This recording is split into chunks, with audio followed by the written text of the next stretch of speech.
27 at station 847 hub. This is Heathrow, Britain's busiest airport, returning to the skies after taking a pounding from the pandemic. That's the kind of shop we want to see coming back to Heathrow, full of aeroplanes. Now, this is the file I've had for travelling. In normal days, I used to fly through. That's just a joke. frustrated passengers are on the increase. It's not social distancing. Can't you do something about it? The heat makes people quite angry. But Heathrow never gives up. With its long-suffering staff battling to give passengers hope every day. It won't be long, guys. I'm just going to get the motor room, OK? Did you see that? Are you OK in there? Taking pride over every arrival and departure. Dealing with the suspicious. You couldn't take another flight, let's put it that way. The luxurious. And how much would you like to put on the card? 9,000? And the ostentatious. Heathrow's existence hangs in the balance. But this is still Britain's busiest airport. I think we're going to start picking up soon.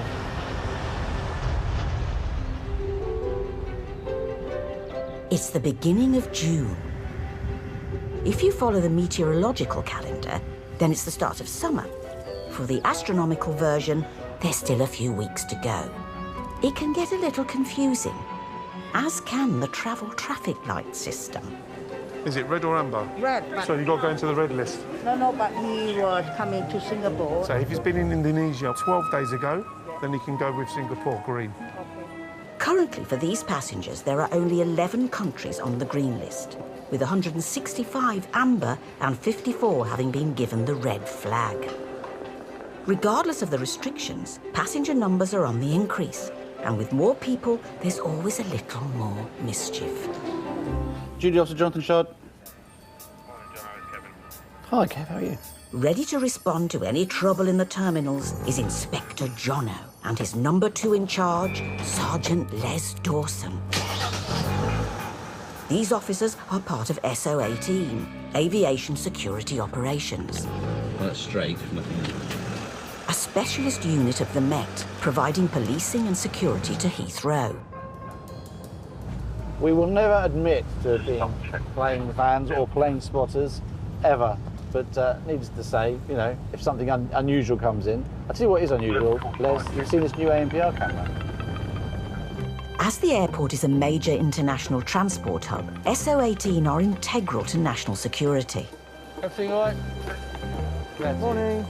But keeping a beady eye out for serious threats while being an upbeat Bobby is a balancing act Jono is well accustomed to. Your glasses, how they stay still on your head when you're moving around? Years of practice. It's one of those things I hardly need them, but every now and again I do, and if they're in a pocket or whatever, they get broken, so, yeah. The first call of their 12-hour shift takes them to Terminal 5. Les has come across a distressed member of the public who may have been a little short-sighted herself. So Nissan... Nissan, sorry, which one? Grand? After waving off a passenger, she's returned to the forecourt to find her minivan is nowhere to be seen. My daughter, she's 16 and yeah, she was not in confidence, so I had to check. Everything is okay and, you know, coronavirus as well. We asked the long stay for space and they say, no, you have to go in short stay. I said, well, I need to stay a long time. So they say, it doesn't matter, you know, it's not my problem or blah, blah, blah. And now I'm no car. Sergeant Dawson doesn't need his investigator's cap on for this common caper. Delta 32, just by the airwaves. Just go ahead, Cole. Yeah, just a quick one. Has anyone lifted a car today? Nissan L Grand. Yes, I've just removed 9 o'clock, untended. OK, so it's been taken to our car pound. I know it's really difficult for you. Thing to do, go down to our police station, I'll tell you where to go, and they will work it out with you to get the car back, OK? You know, I pressed the button for the long stay and they say, no more space, you have to come up here. She's okay. only 16, you know. Yeah, I understand. An empty forecourt may look like an inviting place to leave one's car for an emotional adieu, but security around these areas has been tight ever since the terror attack at Glasgow Airport in 2007. and any unattended vehicle will be towed by the police and the owner treated to a £150 ticket. Look a minute, this is our police station. So we're just out at Terminal 5. I've told them that I've spoken to you. There probably will be a fee, but they'll work it out with you and then they will get the car back and bring it there for you or take you to the car. Here. No, I'm afraid not. I have to go to the police station first. Okay. Yeah, I'm really sorry. It's one of the things that happens on the forecourt. Unfortunately, we do have to control it. And just to confirm, your daughter's on the flight. That's all okay? She's safe? I don't know. She just said to me she will go in a flight in a few minutes. Okay, so lovely. I suppose yes. Okay. Good luck with that. Thank you. Our main concern is that it could be a threat or a danger to the airport, so we can't leave it there. We'll investigate it and then take it away.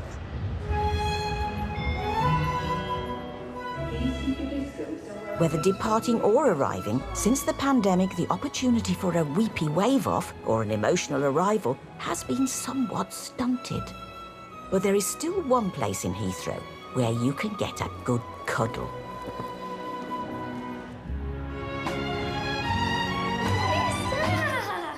Together again. Welcome to England. Razor, come on. There we go. The City of London Corporation Animal Reception Centre, just on the perimeter of Heathrow, is responsible for processing any furry friends who happen to pass through the airport. Yeah, sweetie. How long is it there? A whole 20 hours. Good boy. My mum's still in quarantine, and this little one's flight has been changed 4 times. So, you know, it's been a bit panicky for my mum. So we're glad that she's arrived safe and sound. We've stayed in a hotel. We've changed that 4 times. I've been waiting for them for 6 months, so it's been quite a wait. This is the complete family. Yes, they've finally arrived, so now we can settle in. Helping to bring some 16,000 cats and dogs a year back into the bosom of their families is Animal Health Supervisor Shannon. Buddy, your turn. Because of COVID, a lot of owners flew over and left their pets behind in kennels and catteries, so they've been apart for quite some time now. So, yeah, the reunions are the best. But coordinating the coming and going of over 25 million live animals a year doesn't always go to plan. So I've just been informed that we've got some offloaded tortoises. I don't know much more than that. I'm just going to go and find out where they're supposed to be going and what's going on with them. But them being offloaded isn't good. What's offloaded? Offloaded means that they haven't made their flight, so for whatever reason they weren't loaded onto the aircraft. A couple of slow coach tortoises have missed their flight to Seattle and been sent back to the reception centre. Hi guys, does anyone know where the drill or a Phillips screwdriver is? There's none in the tool cupboard. Whether they got stuck in traffic or were simply dawdling in duty-free, Shannon is now responsible for their welfare. They've probably been in this crate now for about 4 hours, maybe just a bit longer. So they should be absolutely fine. We'll just double check. Let's have a quick sneak peek. Dandy and Lion are a pair of Hermann's tortoises, a popular and rather charismatic pet from the Mediterranean that can live to over 70. Yeah, seem absolutely fine. They are known to have a particularly good sense of time, so it's not like them to miss a flight. Hello, just ringing to let you know, the tortoises were offloaded. Some investigating reveals a communications mix-up on the airfield is to blame. Shannon now needs to arrange for the shipping company to collect the tortoises. If you could get someone to collect them, that'd be great. So the tortoises will be staying. All right, thank you, bye. Okay, so pets have asked if we can keep them here. They'll be staying until Friday and hopefully they make Friday's flight. It looks like they have to be put up with a 2-night stopover before joining their owners in America. Still, at least they'll have all mod cons during their stay. Heat pad. 33.7, so that's perfect for them. DIY cave. Somewhere that they can hide under. Room service. I'll just give them a little bit of carrot. And of course, some light reading material. They seem absolutely fine. Yeah, they seem quite happy, gone straight for the food, so which is nice. So we'll keep an eye on them, we'll keep monitoring the vivarium temperatures, and then, yeah, fingers crossed for Friday. It's been known that tortoises can walk over 6 miles a day. Look important, look. That's the same distance as an officer on shift with the aviation police. Received 2-2, if you come normal way into T3, you'll see us parked up on the right-hand side. Just come and find me there and I'll tell you where you've got to go. Halfway through their 15,000-step beat is Sergeant Dawson and Inspector Shard. They've been called to an incident in Terminal 3. The bustle of holiday traffic has been absent at Terminal 3 for over 14 months. Lonely check-in desks and empty corridors wait for passengers to return. But today, this 60-year-old terminal's back door has been temporarily reopened, with its arrivals hall now welcoming some rather special passengers, those arriving from red-listed countries. These passengers are over 4 times more likely to test positive than those arriving from other countries.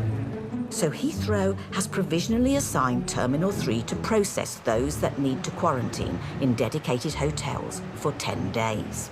But not everyone agrees with the government's new rules. Legally, if somebody has to be taken to one of the red hotels and force has to be used, that does fall to us as the police. And that's the lady there, I'm guessing.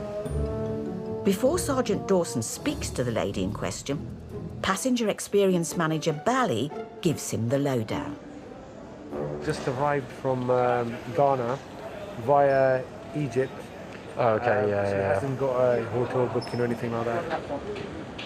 So I come in the same way I've gone out, thinking, you know, I'm completely fine. I've got my test booked, everything done.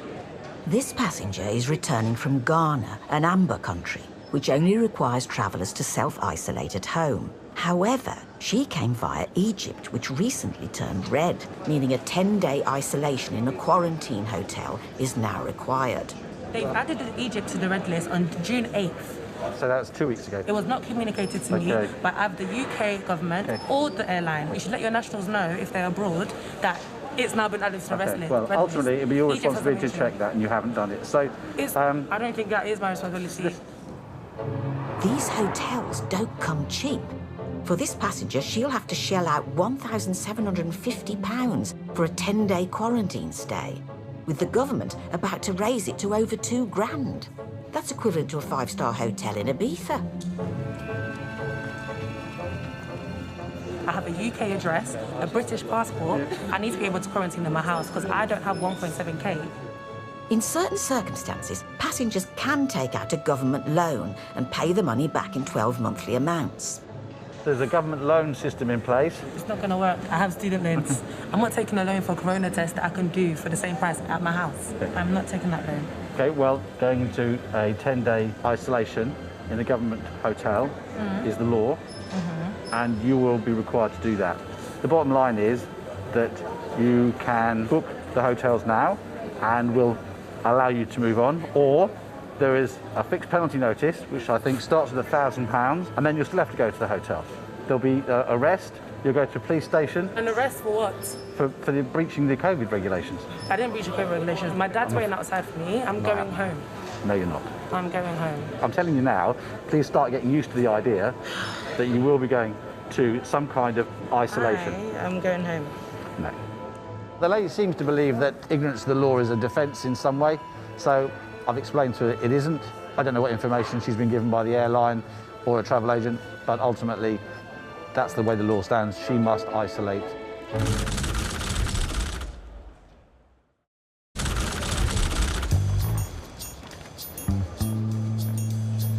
I don't have 1.7k to pay for the hotel, nor am I going to the hotel. And even if I do go to the hotel, you can't lock me in the room, so I will go home. In Terminal 3, police are at a standoff with a passenger refusing to isolate in a quarantine hotel. She's come via Egypt, a country that's been on the red list for 2 weeks. I think borders need to come down, explain it, issue a fine if they need to, and then we'll take it from there. Okay. While she's upstairs, she's been relatively compliant, so they've not really picked up that she was going to refuse. When we touch base with immigration, they had her down as an amber passenger. So we're trying to explain to immigration that it's a red list terminal and every passenger has to have a hotel booking. Now, because it's a slightly unusual situation as well with transiting, we'll give her as long as we need to keep the communication going, but ultimately she will have to go to a hotel. Stepping into his role as travel agent, Sergeant Dawson is on the hunt for a hotel. Have you got anywhere sort of East End side, over that way? Nothing. Okay, no worries. Well, whatever you can do, if you can get anything around here, this lady is just going to find a hotel, hopefully nearby. Some people are going as far as Birmingham, but I've asked her to find one nearby to make it a bit more practical. At the moment, fines-wise, she's in quite a good place. It's not going to. She hasn't been fined, and she's been offered the free government loan. Okay. And it looks like we might have to offer a lift as well. Let's let Gary. I don't want to drive her to Birmingham. We need to be nearby, otherwise that does present us with a problem. It may not have the razzle-dazzle of the Ritz, but the passenger has been reserved a hotel room.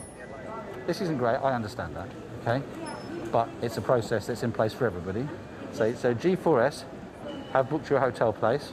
It's local to the airport here. The government will be in touch with regard to payment for that hotel in due course, okay? If you refuse to engage with this process, then Border Force will be coming down. There's a chance that they'll be issuing you with a fixed penalty notice, which I understand starts at £1,000. And as a result, you'll still have to pay for the hotels. If it's something that I'm paying for, the hotel should be there. Well, it's Hackney, London. That's my only request at this point. Well, it's already booked. Where? But just by the airport, just now. It's called the Holiday Inn. I need one of the Yeah, just need your shop number. It doesn't work like that. So, are you going to engage in this process? I will engage in the process when they book me a hotel in Tower Hamlet, Shoreditch, Hackney, the surrounding areas. No, that's not how it works, I'm afraid. It's back to stalemate as the passenger is now demanding a hotel near her home. I did ask. They don't have any on that side at all. Okay, so nothing in. Okay, so there's nothing in this. There's not an option. This is the closest to your home address, and it's the shortest journey, so you can get to the hotel, get something to eat, get a shower, get chilled out. It appears Inspector Jono's powers of persuasion may be working.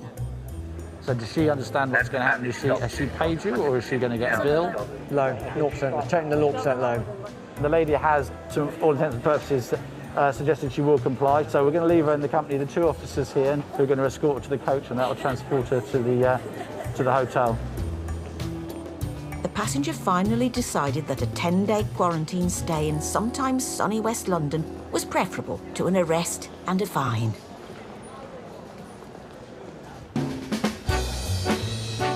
Just outside Terminal 3, there are other visitors also needing to be quarantined. Permanently. In these warmer months, bird strike is more prevalent as many young fledgling birds leave their nests and migration season begins. It's down to Airside Ian to keep brazen small and medium-sized birds from infiltrating the airfield. But there are larger species that can be extremely hazardous. Protecting planes from geese is a clandestine operation set within the serenity of Princess Lakes, 1.5 miles from the southern runway. Up there. Fairly quiet. There's a couple of mallards along the edge, one or two coots as well. Heathrow's biodiversity manager, Adam, lurks amongst the reeds and gathers intelligence on any gaggles of concern. We monitor the large and flocking species, which we don't really want around the airport because we don't want colliding with planes. Any sort of reports of regular sightings we get, we feed back through to the bird hazard management team. The lakes are owned by Heathrow and used for water management. Excess surface water collected from the airfield is treated, cleaned and released back into these lakes or the local river. But huge bodies of water are a paradise for migrating Canada geese. Two Canada geese have just landed on this Cable 2 lake. Is that your worst nightmare when they pop up? It depends how many there are. Weighing up to 6.5 kilos, the Canada goose is the largest found on Britain's shores. And with population numbers increasing yearly, they present an extremely serious threat to human life when they flock near airfields. The engines are actually quite frail when something of that size hits them. It breaks the blades and they go into the engine and blow the engine up. Do you remember the plane that crashed into the Hudson River in New York? That was a result of it hitting Canada geese just after takeoff. But with no gaggle in tow, it looks like a quiet afternoon for Adam. One of the reasons why I love this job, you just get out, peace and quiet, You can forget where you are sometimes. Meanwhile, back on the airfield, there's been reports of a large group of starlings loitering around the tip of the northern runway. Though only the southern runway is live, the northern needs to be ready at a moment's notice should any aircraft require an emergency landing. It's just those sheer numbers. And these starlings would be right in the flight path. This is the end of the runway, so this is the threshold. So this is the approach for the aircraft coming down there. At this point here, if you've got a flock of birds, they lift the amount of starlings you're going to get lifted together as an aircraft's coming down, so you've got this effect. And that would be a cluster flock, a survival technique where small birds band together for safety from a predator. So Ian's hoping the rapid-fire capabilities of his new gun will help him manoeuvre the flock away from the danger zone and off the airfield in one sitting. We've got the catcher, so we're not going to get the FOD issue. Let's see how it works with the birds. The risk is no exaggeration. In 1961, the most fatal bird strike in American history was caused by a flock of 50-gram starlings peppering the passenger plane. Of the 72 on board, only 10 survived.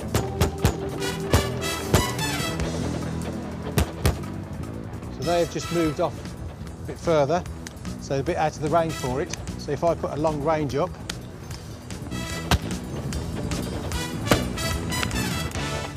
Ian sent the starlings packing. And the northern runway is now secure thanks to his new semi-auto.